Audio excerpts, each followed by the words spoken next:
Hallelujah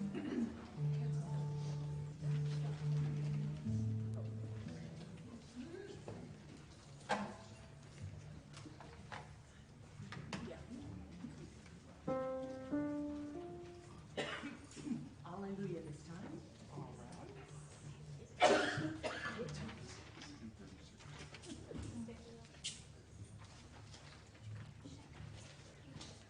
Calypso, hallelujah.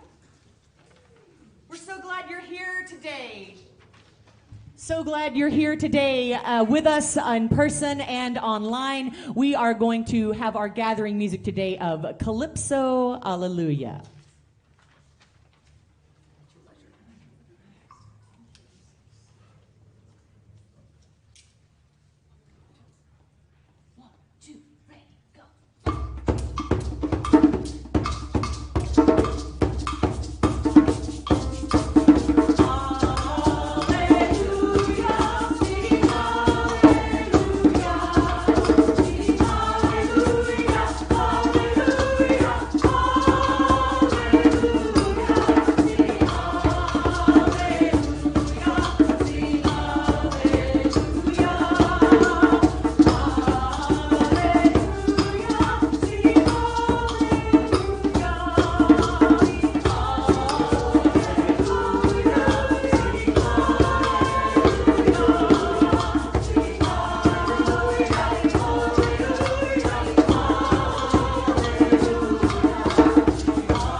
That was exciting.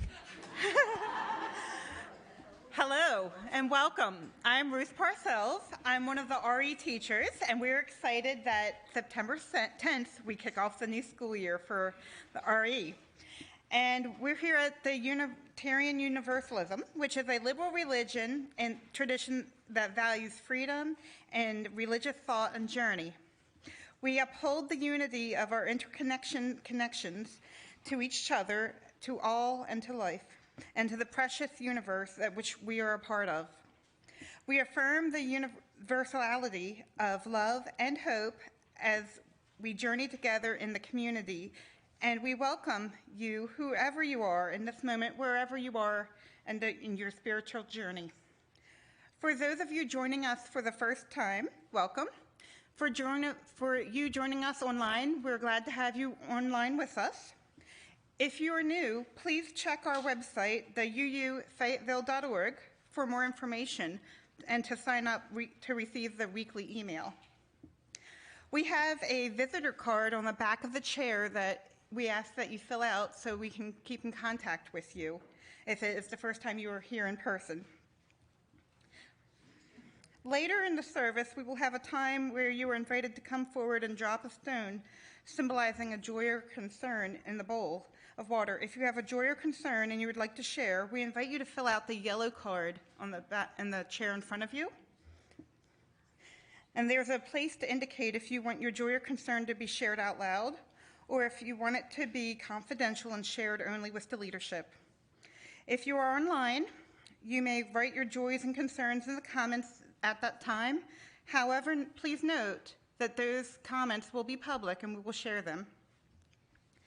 If you have any need for hearing assistance, please see our AV Tech David and he can help you with that.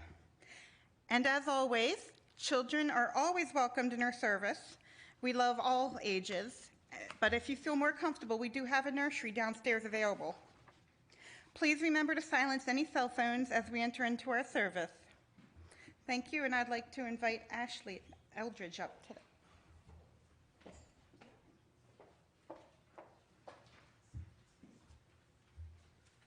Good morning. Yeah, I guess I don't feel alone today at the podium. Yeah, I got lots of friends today. Okay.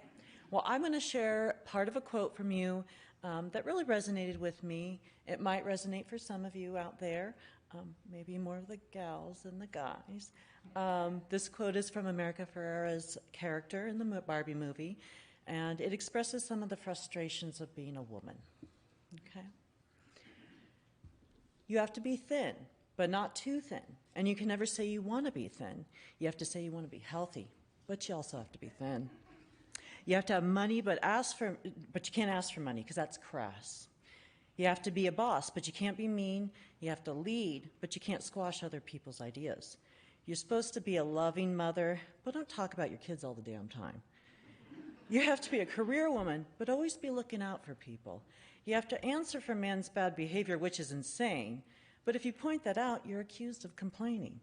You're supposed to be pretty for men, but not too pretty you tempt them too much, or that you threaten other women because you're supposed to be part of the sisterhood. But always stand out and always be grateful, but never forget the system's rigged. So find a way to acknowledge that, but also be grateful. You have to never get old, never be rude, never show off, never be selfish, never fall down, never fail, never show fear, never get out of line. It's too hard. It's too contradictory, and nobody gives you a medal or says thank you.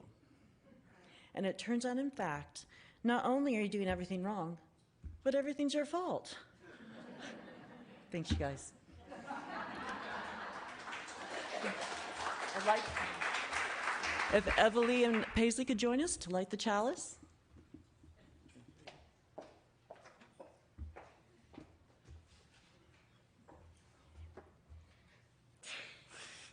What was the spirit of this prayer? To go out together in peace, to seek knowledge and truth, to help one another, thus do we covenant together.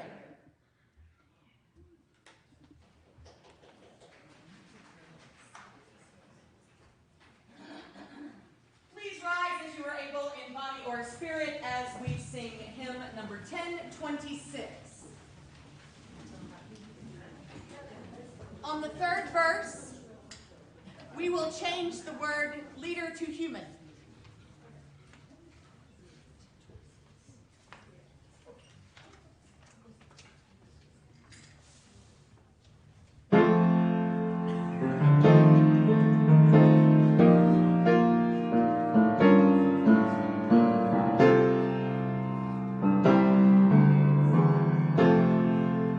Everyone in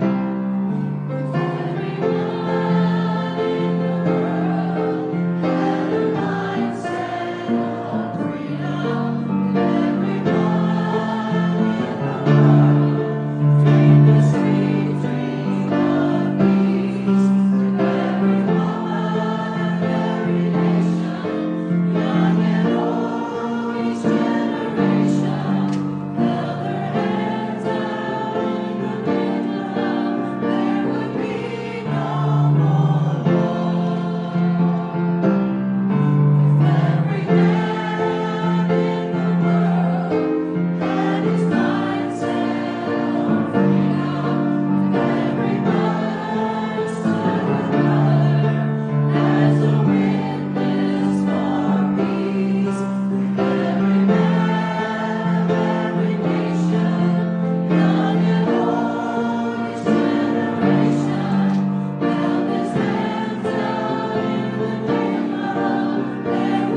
Good morning.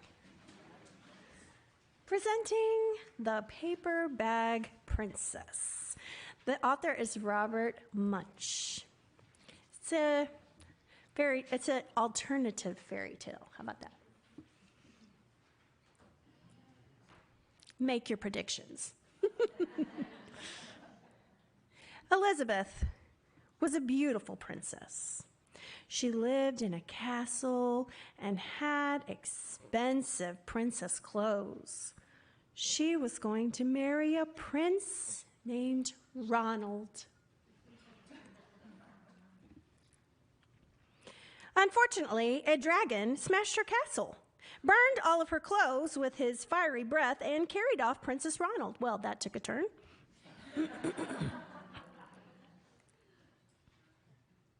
Elizabeth decided to chase the dragon and get Ronald back. She looked everywhere for something to wear, but the only thing she could find that was not burned was a paper bag. So she put on the paper bag and followed the dragon. He was easy to follow because he left a trail of burnt forest and horses' bones. Finally, Elizabeth came to a cave with a large door that had a huge knocker on it. She took hold of the knocker and banged on the door. The dragon stuck his nose out of the door and said, "Well, a princess. I love to eat princesses, but I've already eaten a whole castle today. I'm a very busy dragon. Come back tomorrow." He slammed the door so fast that Elizabeth almost got her nose caught. Rude. Elizabeth grabbed the knocker and banged on the door again, just like a woman. The dragon stuck his nose out of the door and said, "Go away. I love to eat princesses, but I've already eaten a whole castle today. I'm a very busy dragon," etc., etc. Come back tomorrow. "Wait," said Elizabeth. "Is it true you're the smartest and fiercest dragon in the whole world?" "Yes," said the dragon. "Is it true," said Elizabeth, "that you can burn up 10 forests with your fiery breath?" "Oh, yeah," said the dragon. And he took a huge deep breath and breathed out so much fire that he burned up 50 forests.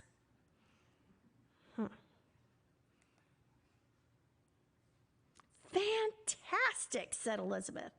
And the dragon took another huge breath and breathed out so much fire that he burned up 100 forests. "Magnificent," said Elizabeth. And the dragon took another huge breath, and this time nothing came out. The dragon didn't even have enough fire to cook a meatball. Elizabeth said, "Dragon, is it true that you can fly around the world in just 10 seconds? "Yes," said the dragon, and he jumped up and he flew all around the world in just 10 seconds. He was very tired when he got back, but Elizabeth shouted, "Fantastic! Do it again." Oop. Uh-oh. Oh, Tressa, it's not advancing. There we go. The dragon jumped up and flew around the whole world in just 20 seconds. And when he got back, he was too tired to talk. And he just laid down and he went straight to sleep. And Elizabeth whispered very softly, "Hey, dragon." The dragon did not move at all. She lifted up the dragon's ear and put her head right inside, and she shouted as loud as she could, "Hey, dragon!" The dragon was so tired, he did not even move. Elizabeth walked right over the dragon and opened the door to the cave. And there was Prince Ronald. And he looked at her and said, "Elizabeth, you're a mess. You smell like ashes, your hair is all tangled, and you're wearing a dirty old paper bag. Come back when you're dressed like a real princess."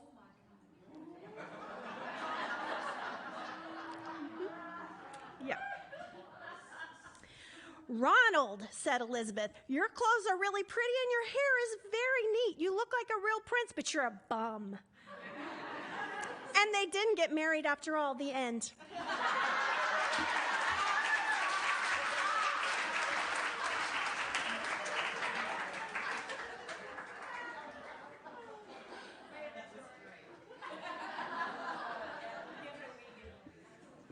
That was lots of fun, thank you. And sometimes we all feel like that princess when we want to stand up and speak out what we want to hear. And right now we want to hear about joys and concerns. As a community of people, we care about each other and we share our various joys and concerns. We invite you to share your ups and downs as you desire. You can come up to the front and drop a stone for any joy or concern, shared or confidential, expressed or held in your heart. As you drop your stone, you may experience the spreading of love and support. If you filled out a card, please, you can bring it up to me at this time. On the card, please indicate whether your comment is confidential or to be shared. And if you need to stay where you are, feel free to raise your card and someone will get it and bring it from you to me. If you're attending virtually, you may write your joys and concerns in the comments at that time. Is there anybody that wants to come forward and put a stone in? Now's the time. Mm-hmm. You may come forward.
We drop a stone for the joys and concerns not spoken, and we will drop another for the joys and concerns we will experience in the coming week. Let us have a moment of silence as we hold all these joys and concerns in our hearts.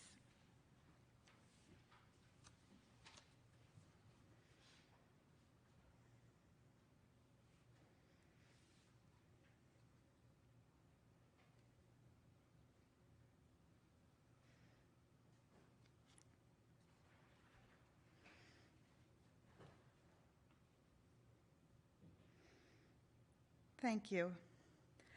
Now it is time for the offering. The important work of the fellowship is possible because of generous contributions of time, talent, and treasure. Every contribution of every size is helpful, even a penny, and appreciated. As we pass the offering baskets, we invite you to share financially. If you prefer, you can give at our website, by texting online, or mailing checks to our office. Will the host please come forward and pass the offering baskets?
Thank you. And now we have a Closer to Find by the Indigo Girls by our choir.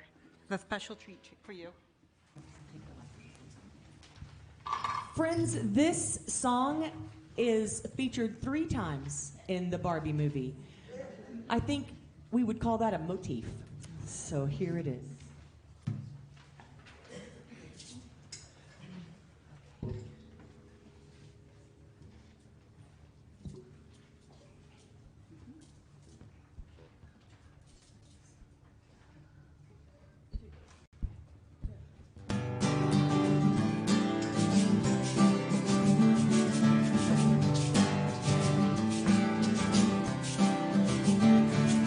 I'm trying to tell you something about my life.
about you all, but I certainly feel closer to fine after that. Good morning. I'm Brooke Eldridge. I'm a co-leader of our adult religious exploration team.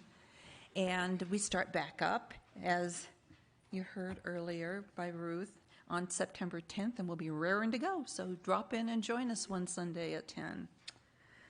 So, those who know me, especially through Adult RE, know that I don't mind at all bringing up controversial topics. And I leapt into this one. So let me do a special UU welcome. Whether you are pro-Barbie or anti-Barbie, whether you are pro or anti-Ken, Midge, Skipper, or even Alan, poor Alan, you're all welcome because we're all UUs. So welcome. So here's my experience with Barbie.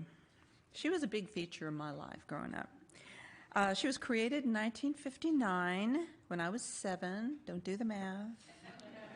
And I, through the years, have saved almost all my collection, although I found my original Barbie the other day, or Ashley did, and she only had a head, so I don't think I was as kind as I might have been to all my Barbies, okay? And Ashley is the second-generation collector. Paisley is the third, so it goes with our family.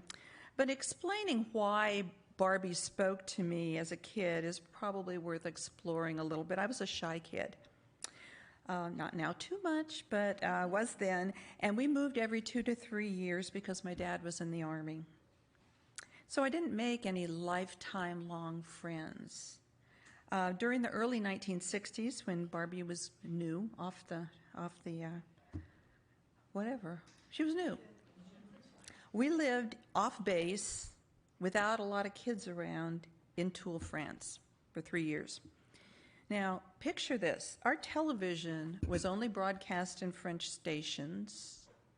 We didn't watch it much. It wasn't much use to us. We didn't have a house phone. That may seem odd, because the phones were issued only to senior military staff, and they were used in case of emergencies. So we had a phone, but it was a field phone in a big canvas green Army bag, ready for field use, that sat in our dining room window, and I think my mom used it once when my grandmother called from Kansas to tell her she was going in for surgery. It never rang other than that, thank goodness. Our news media consisted only of Stars and Stripes, the military-produced newspapers. Anybody in the military remember Stars and Stripes? Sound familiar? Okay, once a week. And also radio. And my favorite radio program was The Shadow Mysteries. I love The Shadow, which probably accounts for my love of mysteries, particularly really twisted ones today. Now, I also had a small troll collection. For those of you who were around in the 60s, remember the trolls? Yeah, trolls. Yeah, an elephant and a couple lions. Yeah, and a doll whose hair is far gone. Okay. So that we could, if I can find the clicker here, talk a little bit about the history of Barbie, because it is a phenomenon and part of our culture.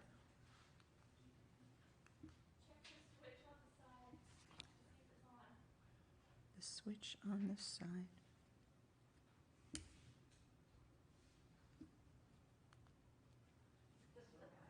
Well, I'm going to go off and on again.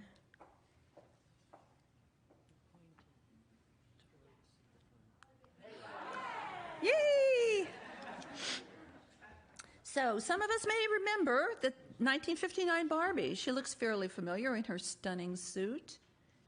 Came with some white sunglasses and, of course, black high heels. But who's this on the left? Does she look familiar to anybody? Anybody know her name? No? She was before Barbie. Her name is Lily. And she was created in Hamburg, Germany in 1952. She originated from a newspaper comic strip character. Now, what I'm going to say about her will be familiar, well, you'll see in just a minute.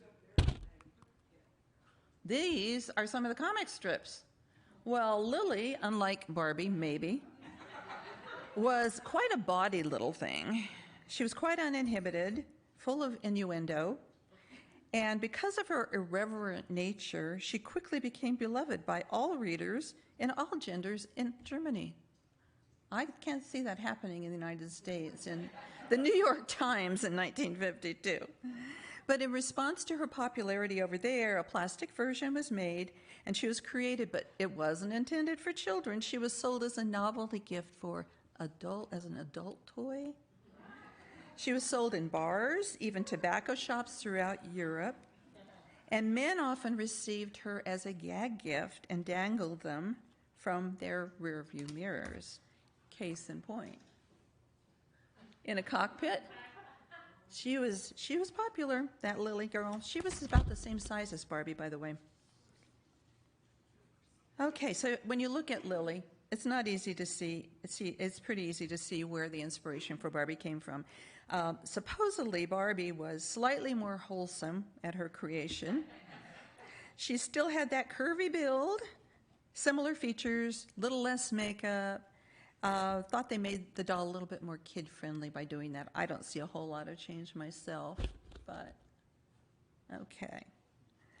So 3 years later, Ruth Handler went to Switzerland with her daughter Barbara.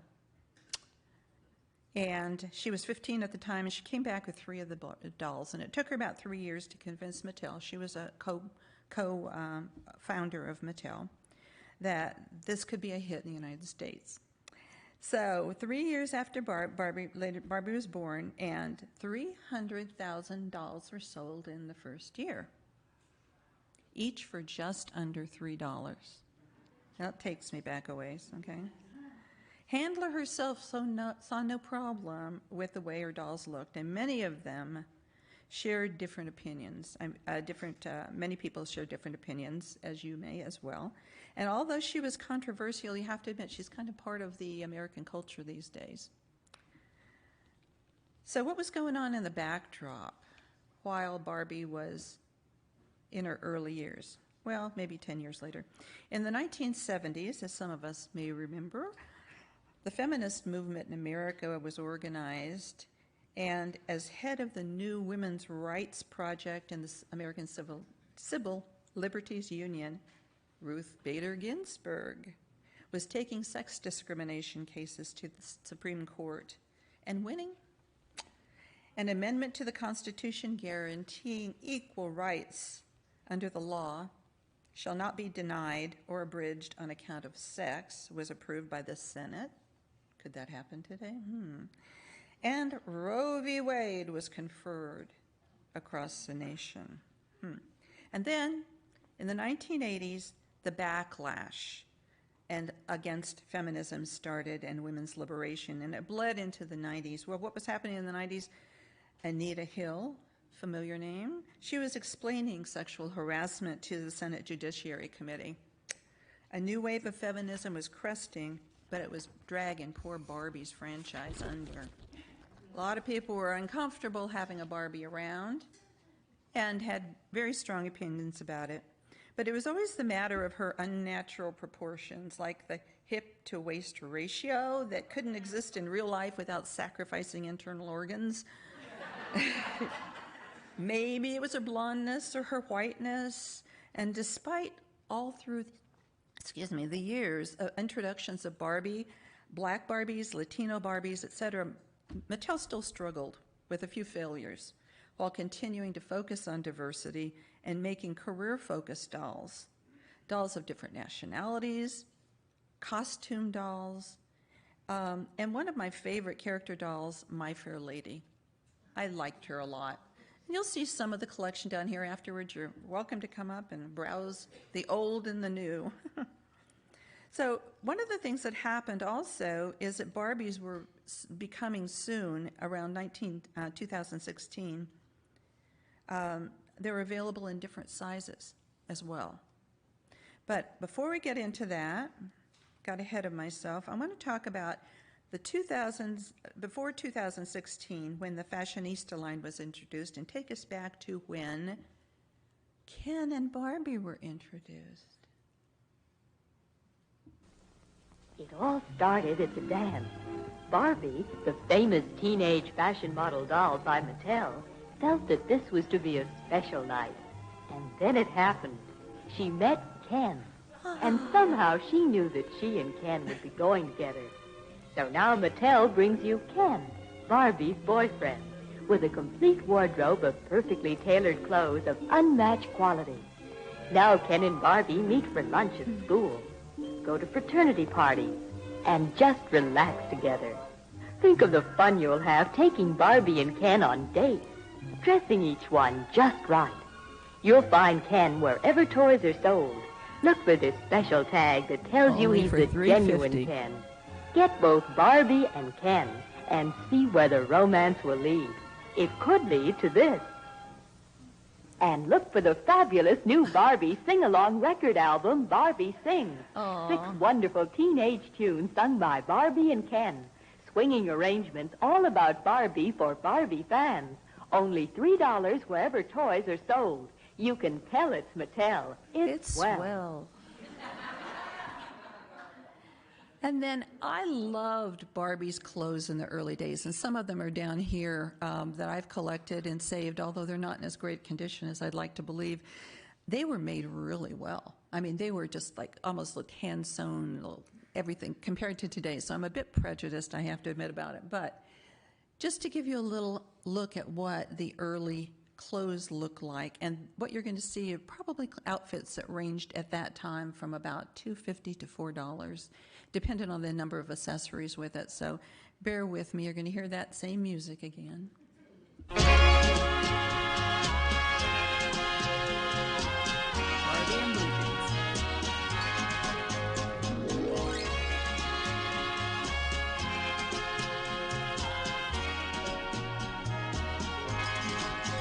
She's Venus in blue jeans, Mona Lisa with a ponytail.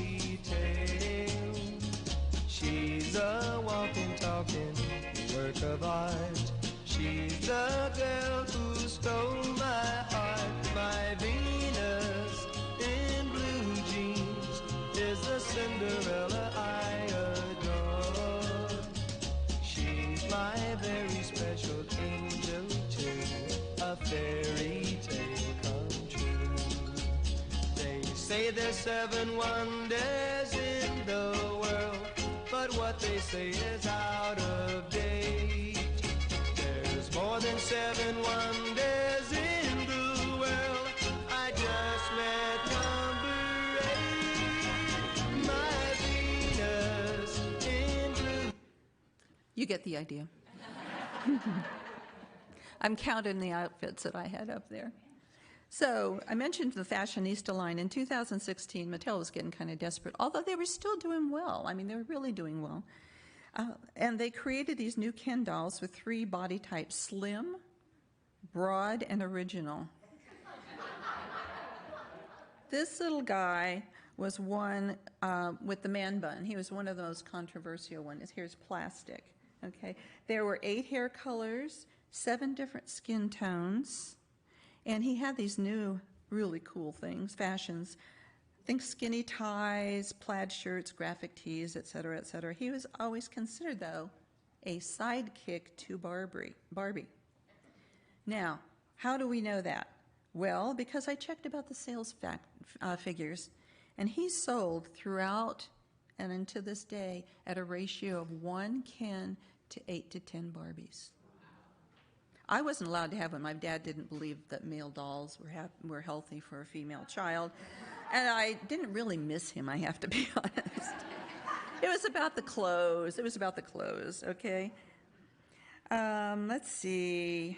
And so, poor Ken.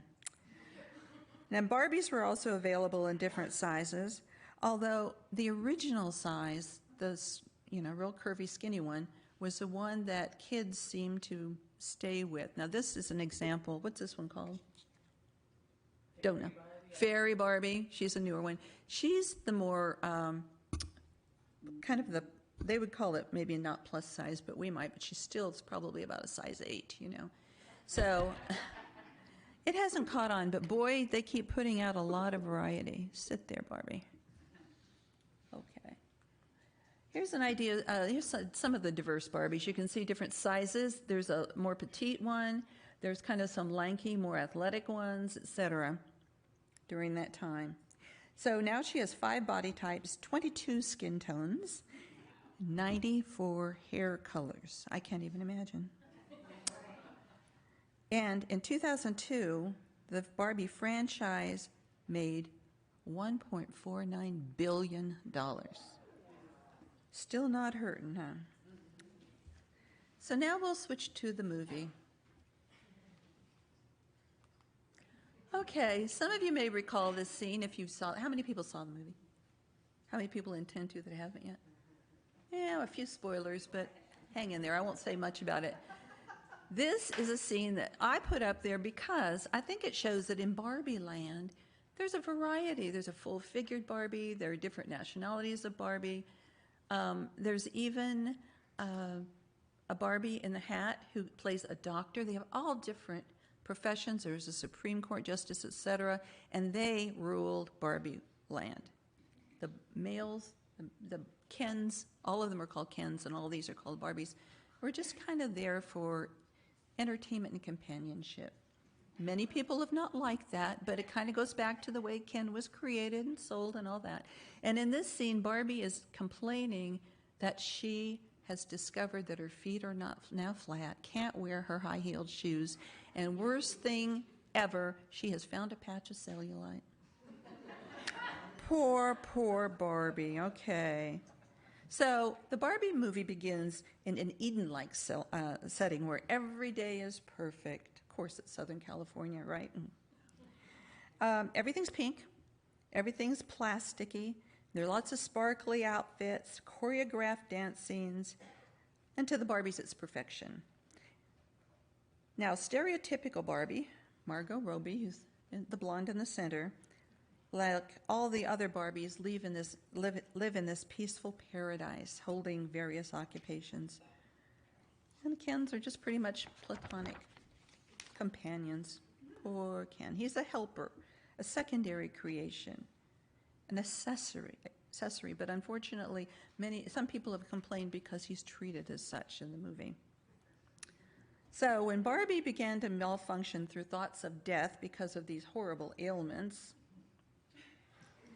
she goes to Weird Barbie, love Weird Barbie, who gives her a choice to try to fix her malfunction with a trip to the real world, and Ken snuck along with her. Now, she did have to wear Birkenstocks while she was in the real world because her feet are flat now, you know. She can't get in her heels. But she isn't a very adventurous Barbie, so she's stereotypical, she admits. And that means she wants to return to her high-heeled glamour when she gets cured. Now, the director, Greta Gerwig, by going to extremes, points to many of the harms and ills of gender inequality, I think on both sides. I found the movie was fun, a vibrant tribute to an iconic doll and central to decades of imaginative play. Others had different ideas, and you may as well. It's a movie for everybody to see, and you can enjoy it, but ultimately it's a movie written for women, by women, and about women. I won't go into some of the messages that people said they took away from it. I've talked with a number of you about what you saw as the messages that came out of it. And I've even been amazed at watching a couple churches and ministers try to weave things that for us would kind of be like spiritual journeys or the Garden of Eden trek, except, of course, Barbie was the original rib giver, I guess, in that one. Or would have been, and the snake and all that. But I think it was just fun. Let's talk about Greta Gerwig. She was raised in Sacramento, California. She was the very, very, very successful now female director of the movie, wrote the play with her husband. She thought she was making a movie about Barbie, but as I mentioned, certain men saw it differently. Now, I was particularly interested in doing something on Barbie when I found out that Greta Gerwig was raised UU. Yep, her parents were UUs. She was participated in a naming ceremony that we do. And there's some things on UU World, a little interview where she talks very favorably. I don't know if she's still a UU, but about how the religion made sense. So, of course, had to give the girl a shout out. Her hope for the movie is that it wasn't either pro-patriarchy or sexist. It's an invitation, she said, for everybody to be part of the party and let go of the things that aren't serving us as either men or women. Now, the criticism. One needs to look no further than two of our far-right friends. So I won't tell you who said these things, but I will read them. You can guess probably. So, said one person of the Barbies, the Barbie film forgets its core audience in favor of trans agenda and gender themes, a Christian movie review site warns. Note, one of the Barbies, a doctor, is transgender in the movie. Next, two right-wing, anonymous, no, U.S. senators claim that a cartoon map, come on now, map, a cartoon map which depicts the 9-dash line that China, they said, uses to assert control over the South Sea in China, and supposedly legitimizes China's position, giving it strategic power over important waters. Yeah, I get all that, don't you, from that? Yeah. I got it. I'm really worried. And in fact, the movie was banned in Vietnam for that reason, probably some other countries too. But one of the things that was interesting, even though very stylized, and I don't think we can see it here, but England has a royal crown over its head on top. So, boy, that really should bother us all, right? One congresswoman from Florida, his wife knocked the movie because she said it neglects to address any notion of faith or family, as if most movies include those, okay? She also lamented that there was disappointingly low T demonstrated by Ken. Poor Ken, again, poor Ken, he can't get a break. And this conservative commentator named Ben Shapiro actually burned a Barbie on his YouTube show after watching the movie. But, you know, Barbie's often perceived as a symbol of feminine or female empowerment, so is it any wonder that she's an easy target for backlash? While the right, and here's where I get a little bit political, while the right are trying to confine her to the dream house kitchen, they have blocked passage of the Equal Rights Amendment, voted against Violence Against Women Act, slashed access to reproductive care and more, all within the last 3 years. I'm done. I had to say that. So whatever we feel about Barbie, I think, says a lot more about who we are as people and where we are in our personal decisions about her, in our knowledge of her, in our like or dislike of her. And then we have to ask, is she, as Ruth Handler, her creator, intended, a role model for girls? I don't know, but over time she's held 250 careers, including being an astronaut before we went to the moon. So maybe so. So I want to close with something kind of tongue-in-cheek, but I couldn't help myself. I was just racking my brain. I said, there is some movie out there that I've seen. I've seen it twice, once in 2004, but once way back before that. And that movie, I know, was a nod to Barbie, but not in a very nice way. So see if you agree with me that The Stepford Wives, which was a campy film about a group of misogynistic men in a secluded community who seek to turn their wives into robots. See if you don't think there's some parallel here. I would now like to introduce the hardest working person in television, Joanna Everhart. Thank you. You haven't heard. About what? All your new shows, the affiliates won't touch them. We can't let you sink the network. Thank you for taking this so well. Goodbye, everybody.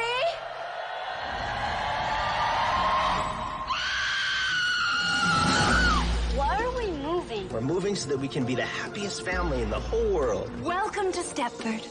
Stepford is the family paradise. It has no crime, no poverty, and no pushing. Good morning, ladies. Wait, you work out dressed like this? Of course. We always want to look our very best. You and Stepford, it seems like a real match. Absolutely. And all of your wives, they're so, sizzling. To Stepford! So I leave you with that little bit of humor. Now, we know, of course, that Stepford didn't include any UU men. So it just couldn't happen, right? Thank you all for being such a great audience, and hope that you have a little bit more fun when you look at a Barbie these days.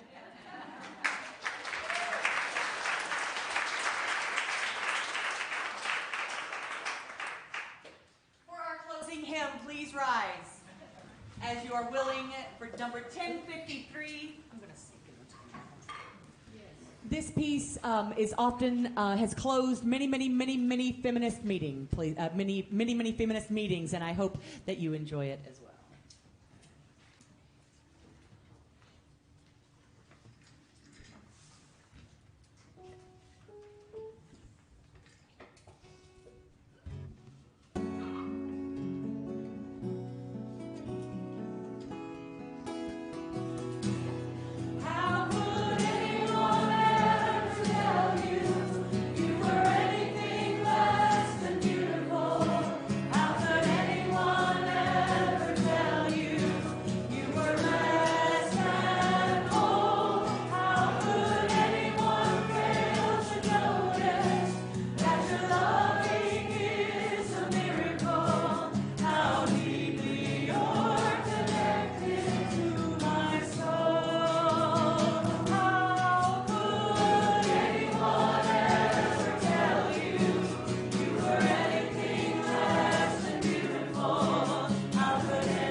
You may be seated. Beautiful. That was beautiful.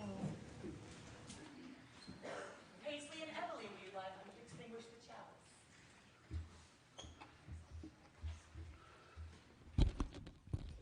We extinguish this flame, but not the light of truth, the warmth of community, or the fire of commitment. These we carry in our hearts until we are together again.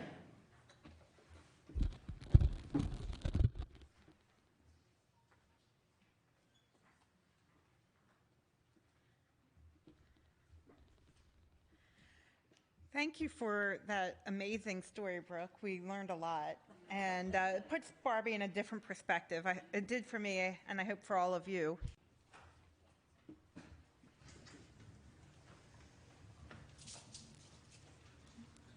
This is our sending music. You're welcome to mill about as we